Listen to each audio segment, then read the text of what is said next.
Olá, muito boa tarde.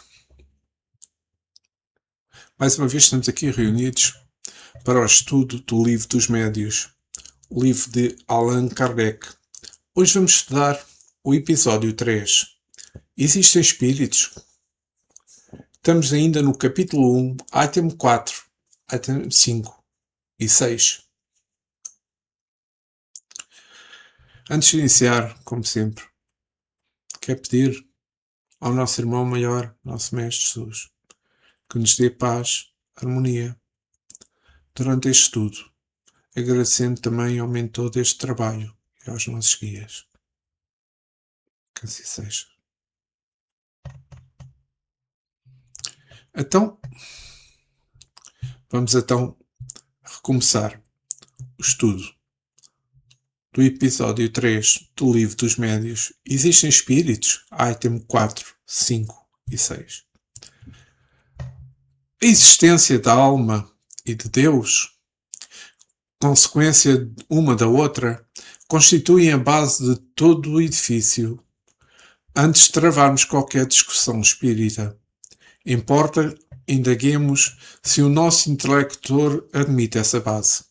Se a estas questões credes em Deus, credes que tendes uma alma, credes na sobrevivência da alma após a morte, responder negativamente ou mesmo se disser simplesmente não sei, desejar que assim fosse, mas não tenho a certeza disso, e que quase sempre equivale a uma negação polida, disfarçada sobre uma forma menos categórica, para não chocar bruscamente o que ele chama preconceitos respeitáveis.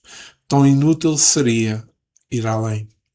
Como querer demonstrar as propriedades da luz a um cego que não admite a existência da luz.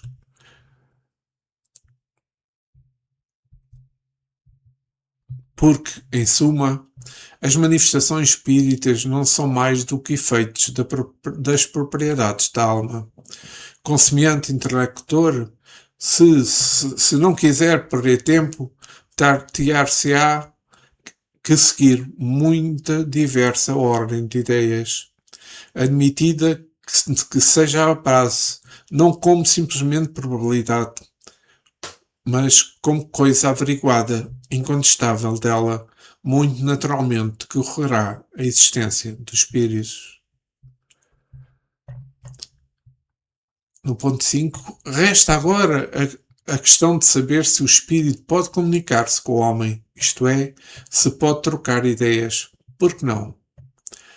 Que é o homem senão um espírito aprisionado num corpo?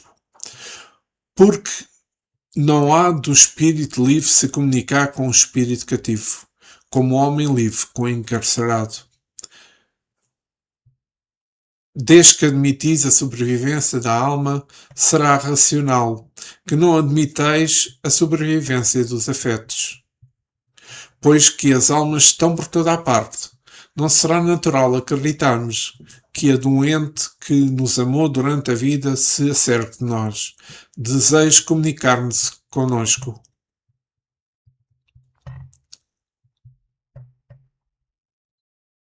E se sirva, para isso dos meios que disponha. Enquanto vivo, não atuava ele sobre a matéria do seu corpo? Como era que lhes dirigia os movimentos? Por que razão, depois de morto e entrando em acordo com um outro espírito ligado a um corpo, estaria impedido de utilizar esse corpo vivo para exprimir o seu pensamento, do mesmo modo que o mudo pode serviço de uma pessoa que fala, para ser compreendido. Ponto 6. Abstraiamos no instante dos factos que, ao nosso ver, tornam incontestável a realidade dessa comunicação. Admitimos-la apenas como hipótese.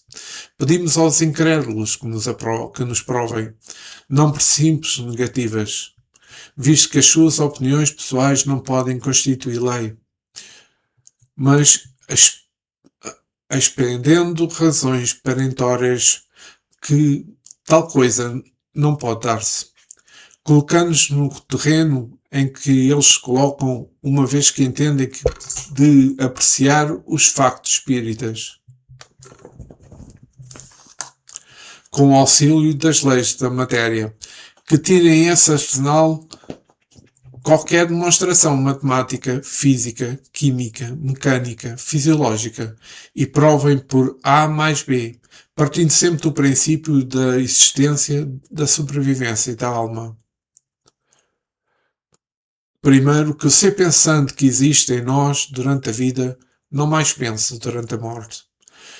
Segundo, que se continuar a pensar está inibido de pensar naqueles a que amou. Que se pensa neles não cogita em se comunicar com eles. Que podendo estar em toda a parte não pode estar ao nosso lado. Que podendo estar ao nosso lado não pode comunicar-se connosco. Que não pode, por meio do envoltório fluídico, atuar sobre a matéria inerte. Que, sendo possível atuar sobre a matéria inerte, não pode atuar sobre um ser animado. Que, tendo a possibilidade de atuar sobre um ser animado, não pode dirigir-lhe a mão para fazê-lo escrever. Que, podendo fazê-lo escrever, não pode responder às perguntas, nem lhe transmitir os seus pensamentos. Com os adversários do Espiritismo, nos provaram que isto é impossível. Quando os adversários do Espiritismo nos provaram que isto é impossível, aduindo razões tão patentes quais as que com que Galileu demonstrou que o Sol é que gira em torno da Terra, então poderemos considerar fundadas as dúvidas. Infelizmente, até hoje, toda a argumentação a que recorre se resume nestas palavras: não creio, logo isto é impossível. Dir-nos-ão com certeza que nos cabe a nós provar a realidade das manifestações. Ora, nós lhe damos, pelos factos e pelo raciocínio, a prova de que elas são reais. Mas se não admitam nenhuma nem outra coisa, se chegam mesmo a negar o que veem, toca-lhes a eles provar que o nosso raciocínio é falso e que os factos são impossíveis. Peço imensa desculpa, já toquei onde não devia. Então, li esta primeira parte que estamos a estudar, de noções preliminares, capítulo 1, existem espíritos, itens 4, 5 e 6. E acho que é importante aqui nós referirmos o seguinte. Este item 4, 5 e 6 do capítulo 1 do Livro dos Médios aborda as restrições e impossibilidades que os adversários do espiritismo atribuem aos espíritos, afirmando que um espírito não pode estar em vários lugares ao mesmo tempo, comunicar-se connosco mesmo que esteja perto ou agir sobre a matéria inerte.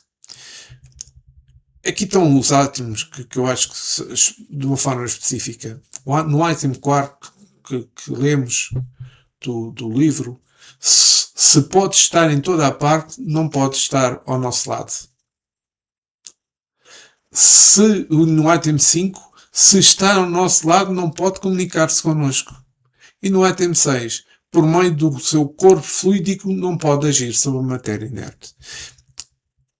Estes são os pontos que são usados pelos opositores do espiritismo para argumentar quanto à realidade das manifestações mediúnicas, alegando que seria contrários às leis naturais e ao próprio entendimento do que um espírito é capaz. O Livro dos Médios alerta essas objeções, mostrando que a argumentação espírita se baseia em factos e raciocínios, e não em negações baseadas na impossibilidade. No item 4, a frase se pode estar em toda a parte, não pode estar ao nosso lado, é uma das questões levantadas por Allan Kardec, na qual ele mostra a falácia dos argumentistas céticos contra a existência e a comunicação dos espíritos, mostrando que as impossibilidades apontadas pelos materialistas são, na verdade, decorrentes de uma compreensão limitada na natureza espiritual. Aqui,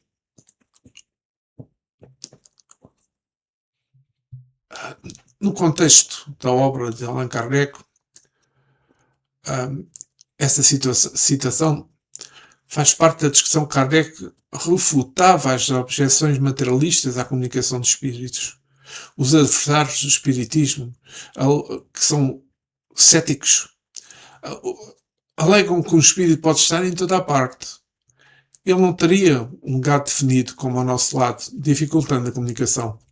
Superando a visão materialista, Kardec, através dos items que se seguem a essa frase, argumenta que a onipresença espiritual não anula a possibilidade de um espírito se manifestar em um local específico para uma determinada pessoa e em um determinado momento.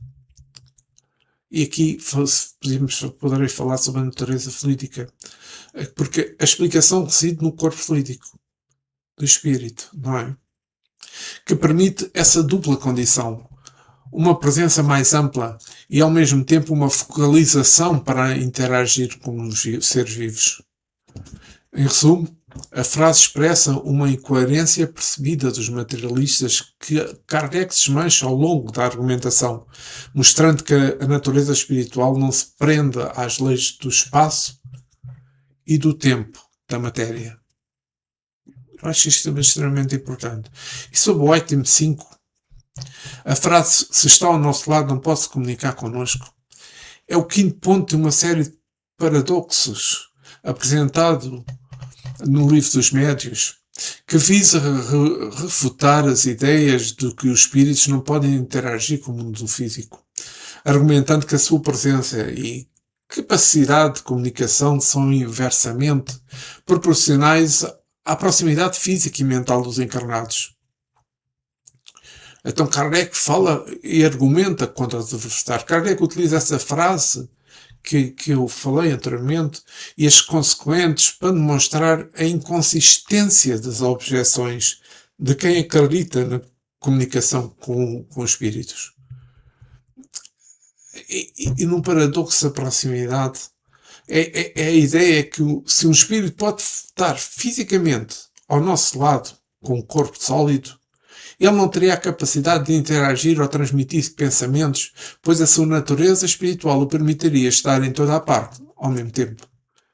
E de uma forma da natureza fluídica, a comunicação e a ação sobre a matéria são possíveis porque o espírito tem um invólucro fluídico, que não está limitado às leis da matéria densa, permitindo influenciar e transmitir mensagens sem estar ao nosso lado no sentimento. Sem estar ao nosso lado no sentido material. Em resumido, a série de paradoxos resumida poderia estar em toda a parte, mas não ao nosso lado. Se está ao nosso lado, não se pode comunicar connosco. Aqui não pode atuar sobre a matéria inerte também.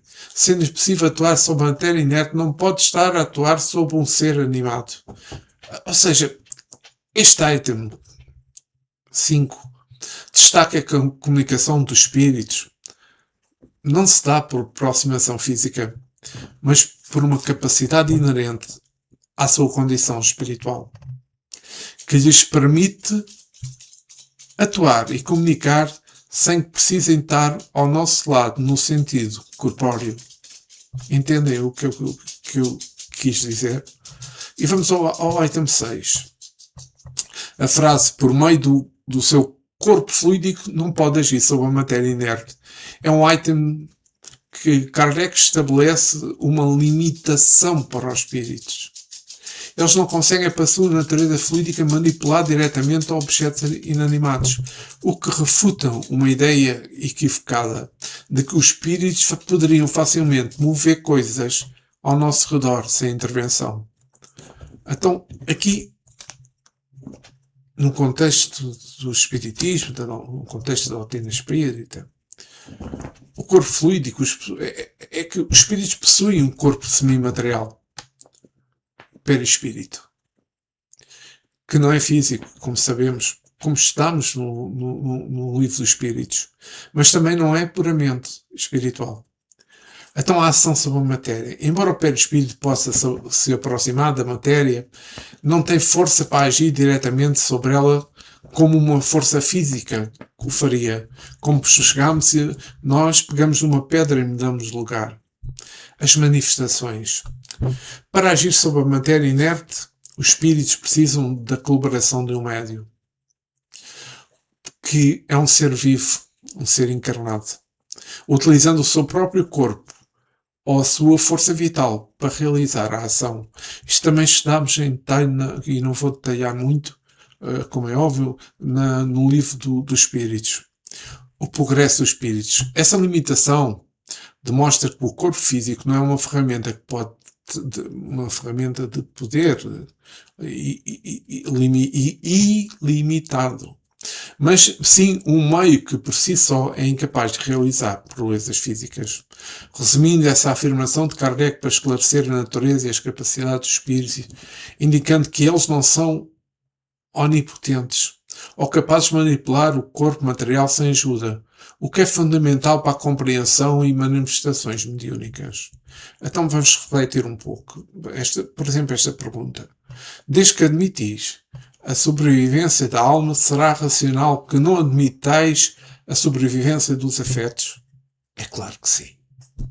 É racional que ao admitir a sobrevivência da alma se admita também a sobrevivência dos afetos, pois os laços afetivos não seriam totalmente perdidos com a morte, mantendo-se aquela ligação entre os espíritos, como argumenta Allan Kardec neste livro.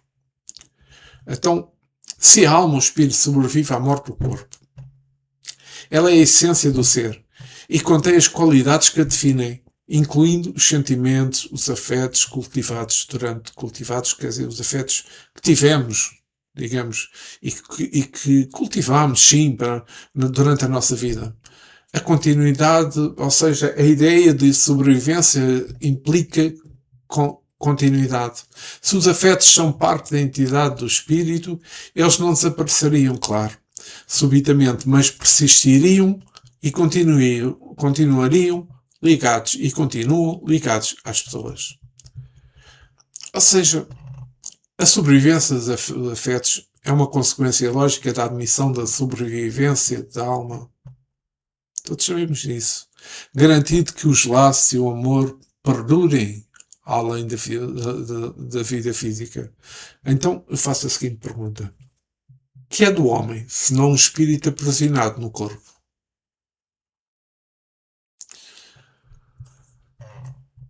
Esta pergunta que eu faço reflete a visão de algumas correntes espiritualistas, também espiritistas, não gosto da palavra, mas ligadas ao espiritismo também, que consideram o ser humano como uma entidade espiritual, não é? Que temporariamente, como sabemos, habita no corpo físico, a qual serve de instrumento, experiências e ensino nesta vida que temos na Terra, sendo um corpo revestido do espírito e não na sua totalidade. Então, falando agora de perspectivas diferentes, de outras linhas que existem, de outras correntes diferentes. Como sabemos e como mencionei, o espiritismo, de acordo com Allan Kardec, o espírito e o corpo são ligados por laço fluídico desde a concepção e o espírito encarnado atua sobre a matéria não sendo substituível enquanto ligado ao seu corpo. Para o cristianismo, algumas interpretações cristãs, como o de Deus é espírito, também reconhecem a natureza espiritual do homem. Embora a metáfora do aprisionamento possa variar com a intensidade e com a interpretação. E depois temos a parte filosófica. É que há uma longa história do pensamento filosófico que explora a relação mente-corpo, com Platão, por exemplo, vendo o corpo como uma prisão para a alma, que procura a libertação através da sabedoria. Resumindo, a frase É uma maneira poética e filosófica de expressar a crença na imortalidade do espírito e na natureza transitória da existência física, onde o corpo é um meio para o espírito evoluir, para o espírito aprender. Então, abstraiamos por um momento os factos que, ao nosso ver, tornam-se incontestável a realidade dessa comunicação. Esta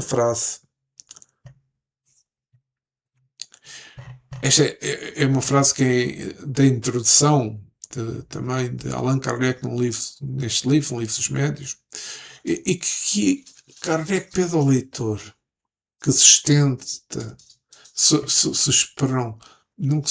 que suspenda o seu julgamento e aceita a comunicação espírita como uma hipótese, sem recorrer a factos que já o convencem, para que o estudo possa ser feito de uma forma mais imparcial possível.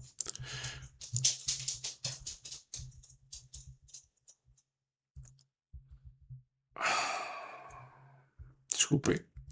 Aqui, outra pergunta. Como se explicaria a um descrente a existência e comunicabilidade dos espíritos? Ou seja, para se poder explicar a um descrente a existência e comunicabilidade dos espíritos, devemos apresentar a comunicação como um fenómeno natural, como um fenómeno universal, existente desde a antiguidade, e que a doutrina espírita apenas o estuda e esclarece com rigor científico. Destaca-se que a continuidade do espírito após a morte é uma consequência da sobrevivência da alma, tornando a comunicabilidade uma lógica irracional consequência, assim como a lei da gravidade. Então, a existência do espírito como consequência da alma. A alma é a base, não é? É o ponto de partida, é a admissão da existência da alma, da sua individualidade após a morte. Se a alma existe e sobrevive do corpo, é natural que o espírito, que é uma alma individualizada, também continue a existir, agora num estado diferente da vida corpórea. Então, a existência dos espíritos não é uma teoria imaginada para explicar factos, mas o resultado das observações e de uma consequência natural da existência da alma. A doutrina espírita não inventou o fenómeno, mas observou-o, estudou. Então, é um fenómeno universal, não é? Como eu mencionei, a comunicabilidade com o mundo espiritual é um facto natural e que sempre existiu. Está presente nas diversas culturas, nas diversas religiões, mesmo utilizando outros nomes. A comunicabilidade dos espíritos é tão natural e lógica quanto a lei da gravidade. É a comunicação entre os seres de diferentes naturezas, o mundo material e o mundo espiritual. Sempre existia. O espiritismo não aborda a mediunidade como um elemento religioso, mas como um fenómeno natural que pode e deve ser estudado. O termo mediunidade foi proposto pela doutrina espírita para aprofundar o fenómeno, o estudo desse fenómeno. Então, aqui, saltando um pouco, vou ler aqui umas palavras de Allan Kardec sobre a questão de estudar a natureza do espírito é estudar o homem. O estudo da natureza do espírito, entendido como uma parte imaterial e a essência do ser humano, é inseparável do estudo do homem como um todo, pois o homem é a unidade composta do corpo, alma e espírito.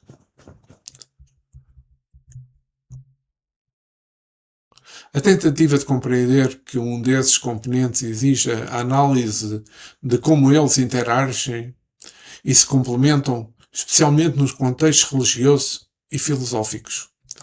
Então, a relação entre o espírito, alma e corpo.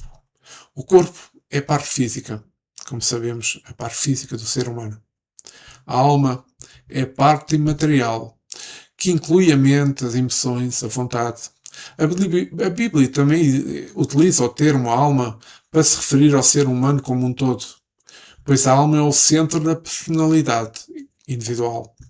O espírito é o componente mais profundo do ser humano, que se conecta a Deus e que se conecta à eternidade. Ele é o homem interior, responsável pela consistência e pela intuição. Espírito e alma são, para a doutrina espírita, os dois elementos gerais do universo, ambos criados por Deus, sendo o espírito o princípio inteligente e a matéria o princípio material. O espírito é a parte imortal, é a parte imortal e também evolutiva. Quanto à matéria, é o corpo físico que se degenera. Eles se interligam através do perispírito, um corpo semimaterial que atua por intermédio de experiência material. E a experiência material serve para a evolução do espírito. Aqui não podemos e não existe conhecimentos, ou pelo menos tudo o que tenho lido, não encontro conhecimentos específicos sobre a composição do perispírito. Mas falemos um pouco sobre o espírito. Como eu disse, é o princípio inteligente. É a essência de cada ser imortal que evolui através das encarnações. O perispírito é que eu não consigo, eu vou tentar. É um corpo espiritual sutil. É uma matéria sutil, que não temos conhecimento dela, que une o espírito à matéria densa, que é o corpo físico. É formada através de fluidos cósmicos. Estão a ver? Fluidos cósmicos, são a composição do perispírito. O espírito progride através das suas experiências, das suas encarnações, que tem no plano material e que são vistas como punição, mas como meio de ensino também. A matéria é tudo aquilo que tem matéria em diferentes graus de densidade.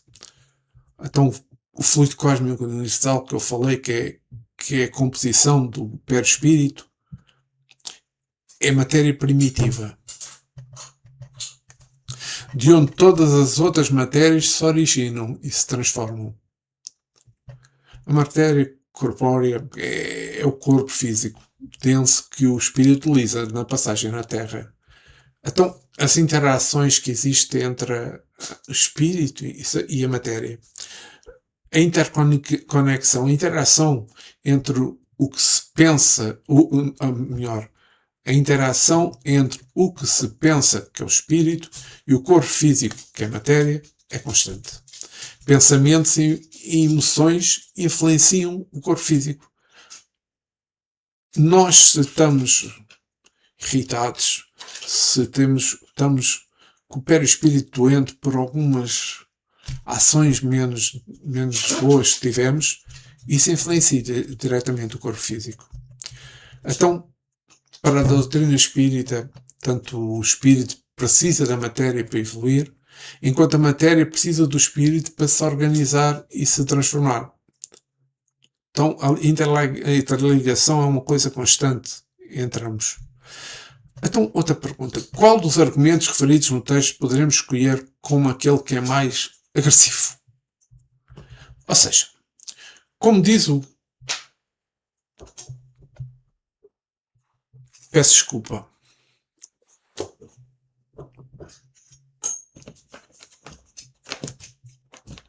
Tenho aqui a minha carolinha a inventar ao pé de mim. Desculpe. Como diz o codificador, os incrédulos, se é que de facto existem, é que teriam que provar que essas verdades não poderiam se dar partindo do princípio de que a alma existe. De resto, pode-se dizer que a manifestação do espírito está sempre presente em todos os tempos da história da humanidade, pelo facto de que sempre existiram homens, e desde que existiram homens, desde o primeiro homem, essas manifestações começaram a existir. Ou seja,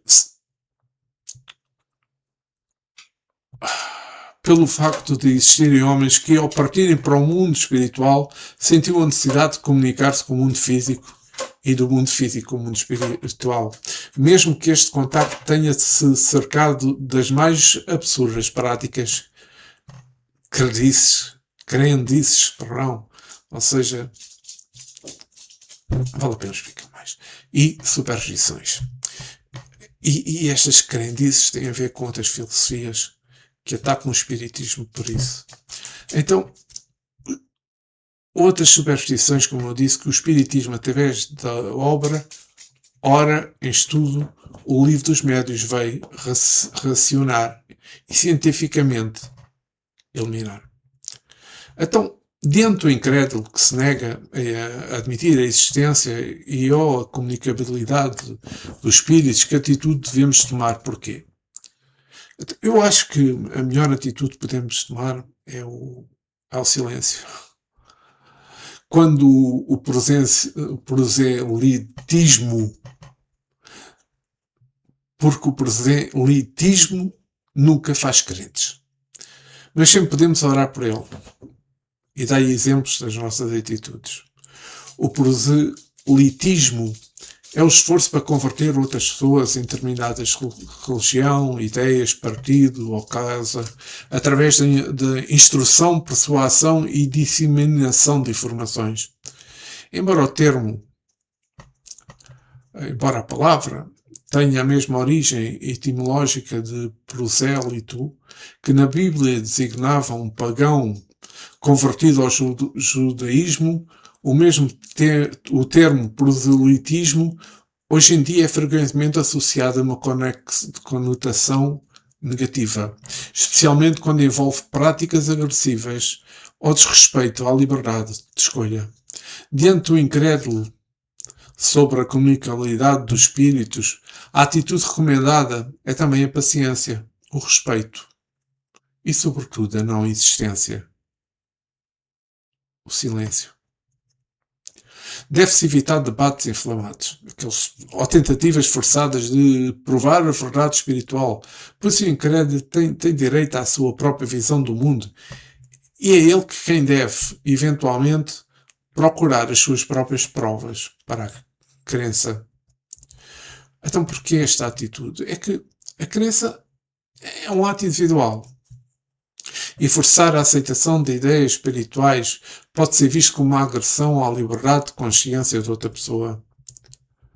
Tentar convencer alguém que nega a existência dos espíritos pode gerar resistência e aumentar a descrença, em vez de abrir a mente para novas perspectivas. Então a melhor forma de influenciar, se for o caso, é através do próprio exemplo de conduta e da prática da caridade.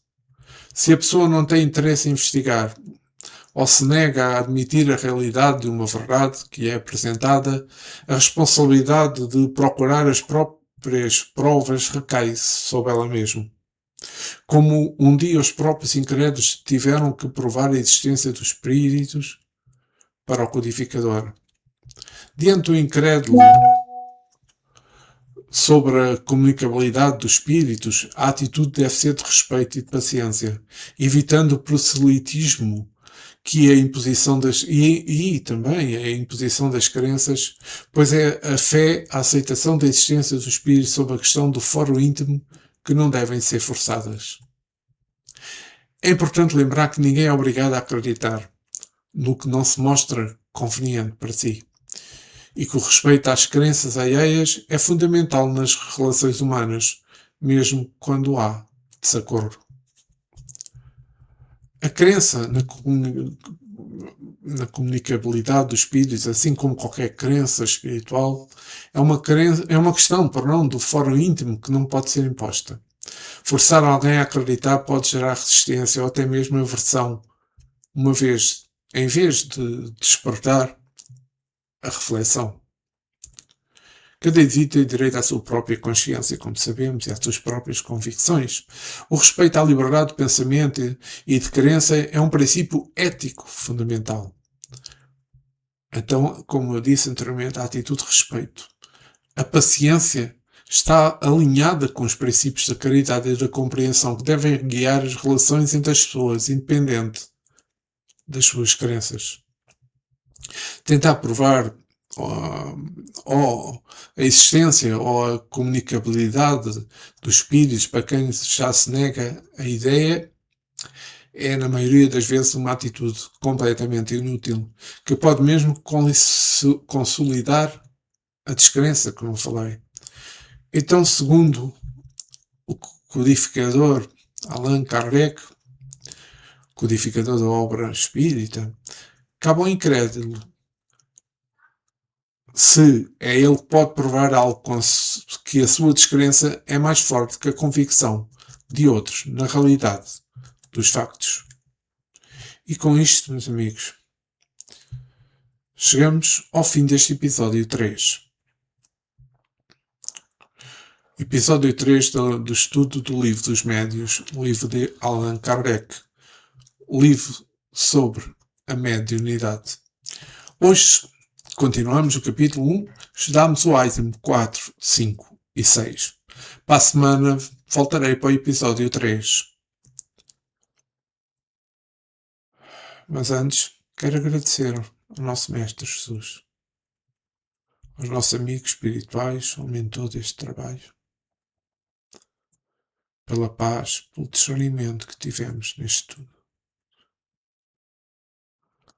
Obrigado, Jesus, fica connosco agora e sempre.